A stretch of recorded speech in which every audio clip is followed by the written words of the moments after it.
Hey everybody, I'm Dave Schwartz, and welcome to another live episode of Dose of Dave. So, you can tell probably by the title of this video that it might get a little real today. I can tell you that before I started to conceptualize what I was going to do for Dose of Dave today, um, I just had a conversation with a family member, and it just really kind of put some things in perspective, but it also didn't. It also kind of made things a little more murky and kind of brought up a lot more angst and questions within my own myself. So today we're talking about why hasn't the universe come through for me yet. Um, I would imagine that after listening back to some of my previous episodes here on Dose of Dave, also listening to some of the episodes of the podcast that I co-host, Higher Consciousness, with my lovely fiance, Elizabeth, we are big proponents of manifesting your reality. So we believe that the universe is, at the end of the day, well, I shouldn't say at the end of the day, the universe at its core is consciousness. One entity, one mind, one energy, one power, one thing. Disseminated down into infinitely smaller shards or scraps of itself. Now, with that idea, the idea that you can then interact with your reality, your physical environment energetically, and change it just by the way that you think, the way that you speak, the way that you intend for your future to unfold. That is a possibility. I think a lot of people would say that that's hogwash, or that is impossible. There's no way that just through your conscious intention and the words that you speak and the things that you do make any kind of change to your life or the environment that you live in. I just believe that it can't not, to me, when you really look at the fundamental makeup of our reality, of our bodies, of who we are as beings.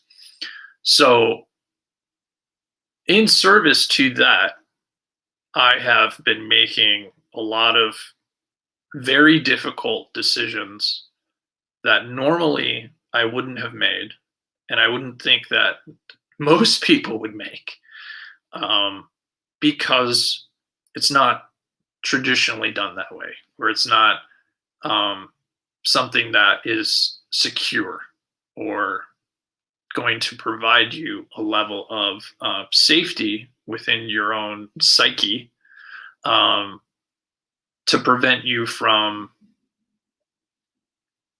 being surrounded by your own self-doubt.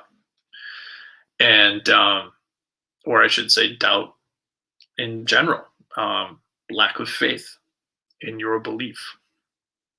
And for me, I have been feeling from time to time, not all the time, because obviously on this show, I'm pretty, I would say, positive and encouraging, because I want to be. That's the whole purpose of this show.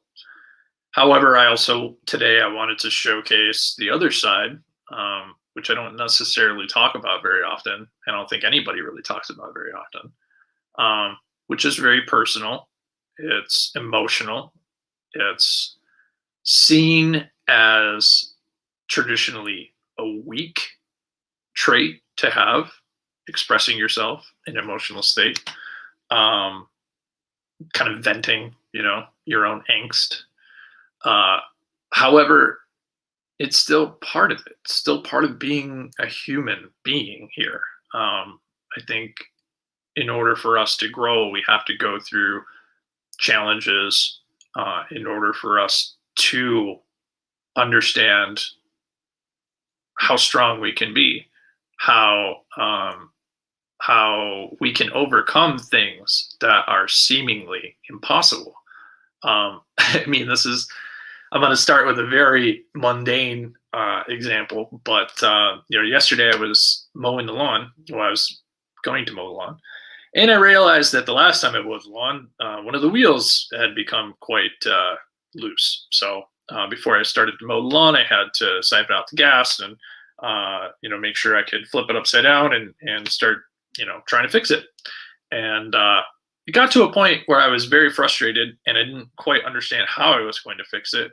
And it was one of those situations where that kind of sort of desperate feeling kind of comes up out of you. It's a similar feeling that, for those of you who live in a wintry state, if you ever gotten your car stuck in the snow, the feeling of not being able to get it out of the snow is just frustrating. It's frustrating. It's worrisome. It is a feeling of desperation because you just don't know how you're going to get past this.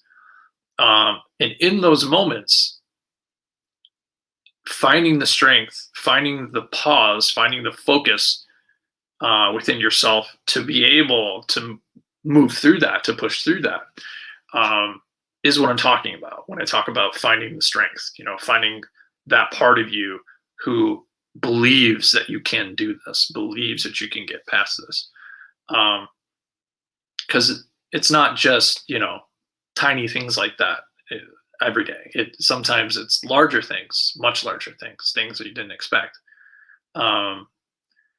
And, for me personally, I have been struggling to find the abundance that I'm searching for in my conscious reality. Abundance financially, I should say, more specifically. A lot of people may not know, but I have essentially been working for myself as a freelancer for many years. However, it's mainly been through the support of family and friends that I've been able to do this successfully so far.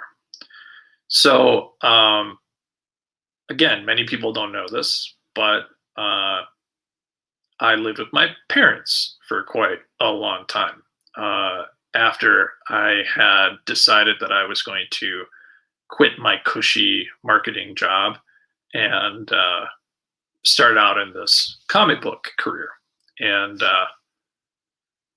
it was about 5 years longer than I thought it was going to be. I think I wound up living with them for about 6 years. And as much as I enjoyed that time for the opportunity to enjoy the time that I have with my parents, because my parents are a little older than most. However, it was really difficult. I wasn't entirely sure how I was going to, make that transition into, getting out on my own again. And it was through the help and encouragement of my fiance that I was able to move out and, kind of get back out on my, well, not on my own, but, with Liz, and the two of us, ever since have been encouraging the other to make the decision that is in support of our dream, in support of our individual dreams, as well as support in our collective dream. So for a long time, I had tried to do everything that I felt was correct in society, getting a good job, being able to have enough money to take care of myself. If I didn't, then I didn't buy things, things like that. And there's a certain part of consciousness that is paradoxical. We've talked about this before, that oftentimes in order to see the truth, you have to kind of look at the paradoxical nature and see where within that is the truth that works for you, because everybody's truth is a little different. Um, However, I feel as though at that moment when we started to get out on our own and really encourage one another to follow our own dreams, our own passions, it became very clear that there were, some things that we just didn't really want to do in our lives anymore. We didn't want to be beholden to another company. We didn't want to be beholden to a boss. We didn't want to be beholden to um, rules and regulations that most people have to adhere to, because there's a lot of parts, there's a lot of things within our spiritual beliefs that don't necessarily mesh up with a lot of what common people believe to be good, namely psychedelic use. She and I are very big proponents of not only marijuana, but of other psychedelics, namely magic mushrooms. And these things are still very illegal. However, if you have done them, I think and if you haven't, I can tell you, they are life changing. They show you a different part of reality, of consciousness, of your being that you're not tuned into all the time. And that being not accessible to everyone, in my mind, is wrong. Not only that, but to essentially say that if by doing these things that you're wrong, that by somehow you exploring your own sovereign consciousness, that you are wrong because you are partaking in a substance that is illegal. No, fuck that. There are things about the world in which has been created for us, because frankly, I didn't create or make any decisions that created the world in which I live in at the moment. Many of these things that we live in and experience, the foundation, the structure of our society, has largely been constructed by people who are interested in power and control and wealth. And when those things are the things that are making or driving the decisions, things like not being able to explore your own sovereign consciousness will happen. And that to me is, again, it's wrong. We should not keep that from each other, because it teaches us about who we are. It teaches us more about what we're here to do, and where we came from, honestly, because I don't think we all came from Earth. Now, I feel like I've gotten a little off track. What I really have been taking or having some issue with in my personal life has been, working towards this life. Liz and I making decisions that normally we wouldn't make. Quitting very well-paying jobs, not doing jobs that are not in alignment with us, just because of the money, things like that. Essentially not chasing the money. I'm chasing my passions. And I think too many people chase the money. Because to me, if you chase your passion and you fill your passion with all of your energy, the money will come. And it's that part that I'm struggling with right now, and I've been struggling with for a while. And I feel I can't be alone. I feel as though there's got to be somebody out there watching this right now who's feeling similarly. That you feel as though you're doing everything right and in service to your own greater good, even though it may seem as though on the outside, like you're making a lot of really dangerous decisions. I am not financially secure at all. Not at all. I can barely figure out how I'm going to be able to pay rent, let alone all the other things that I got to pay for. I think it's sort of a fairly well-known trope in our society, the struggling artist or the starving artist. Yeah, feeling that a lot recently. And I don't know. I have no idea when the time will come when it's no longer an issue, when I don't have to worry about money. I don't have to worry about where food is coming from. But the paradoxical thing about that is the worry, the anxiety fuels a reality of worry and anxiety. So the real trick of it is to not be so worried about it not happening. And nevertheless, I am. And that's sort of the paradoxical nature of it all, right? I was telling my fiance about how I've been feeling very much akin to the biblical figure Job, and in the story of Job, how the devil bet God that if he were to strip away all the things that fulfilled Job's life, that he would renounce his faith. And at every single turn, even when Job had everything stripped away, including his health, he still maintained his faith in God. And I'm not a big religious person. Well, I shouldn't say I'm not a very big dogma person. I don't go for organized religion. I don't really think that it's necessary, to be honest with you. I feel as though you can find spiritual truth without the need for a book that's been curated over millennium or whatever.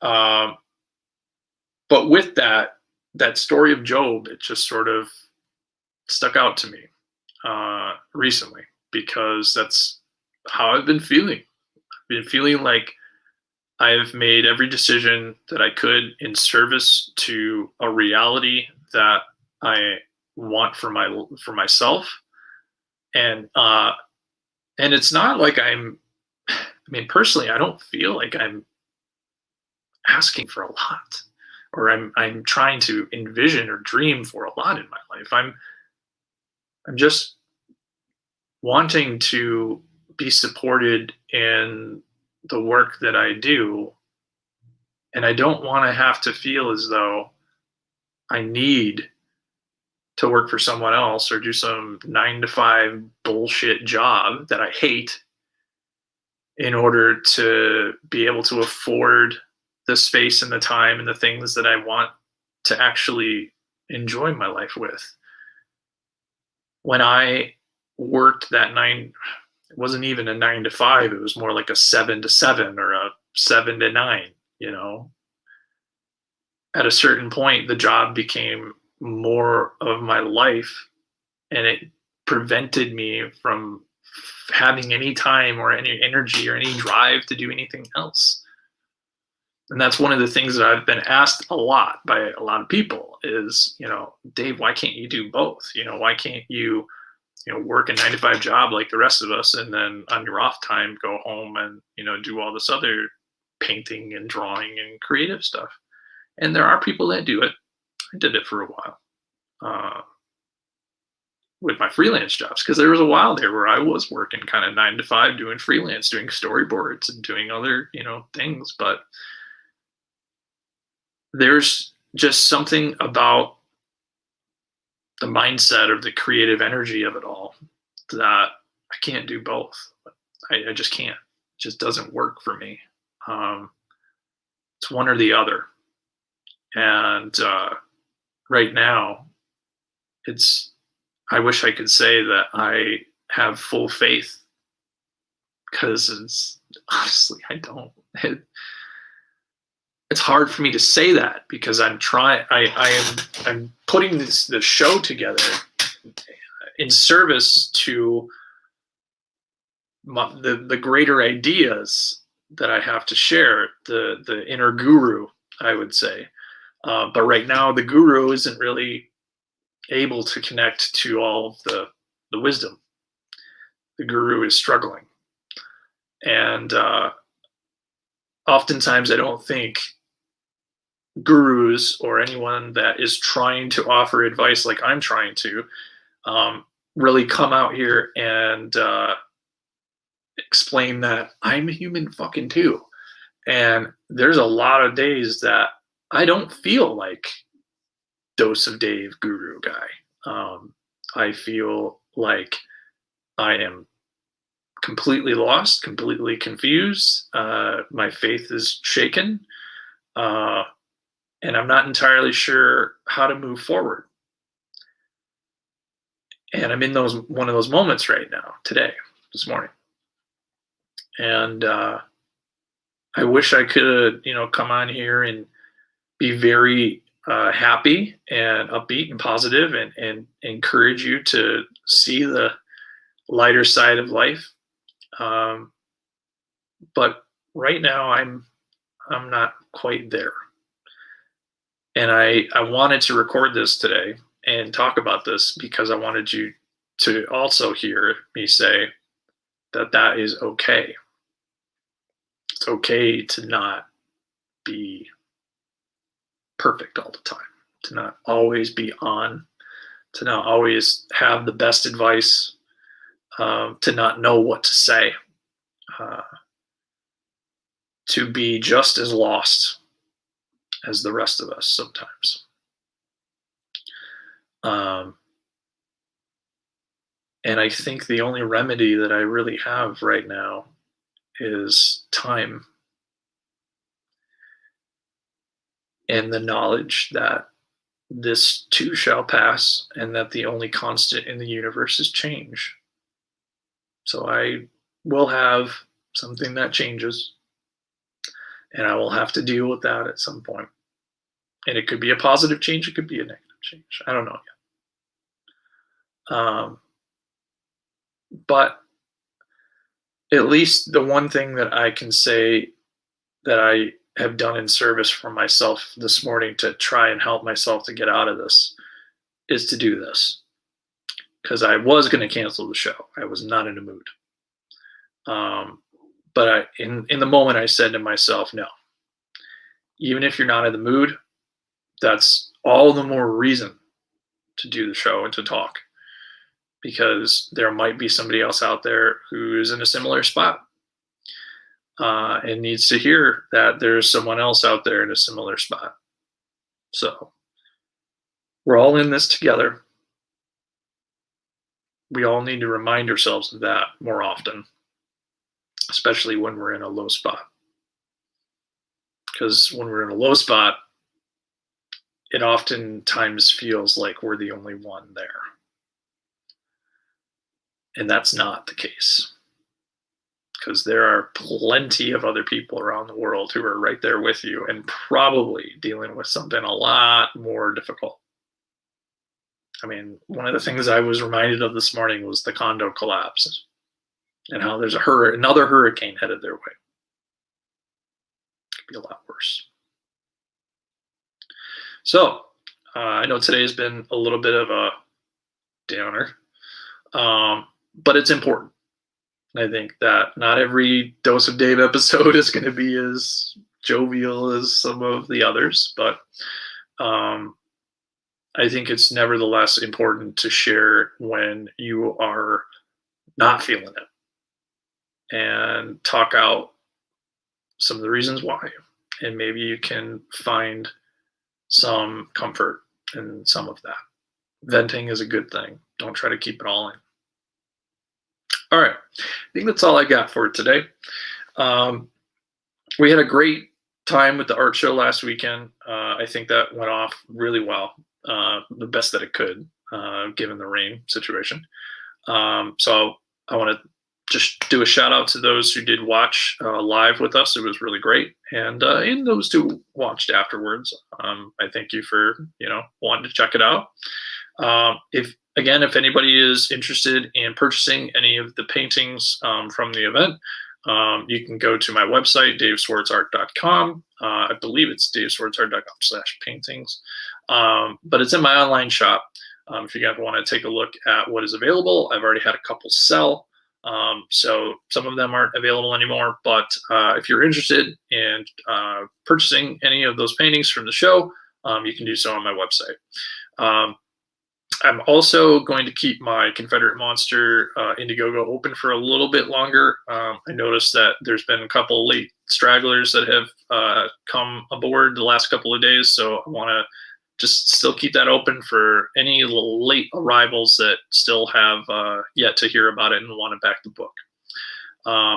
Other than that, Liz and I have one more episode of season 4 of Higher Consciousness, our podcast, where we get together and smoke some weed and talk about the universe.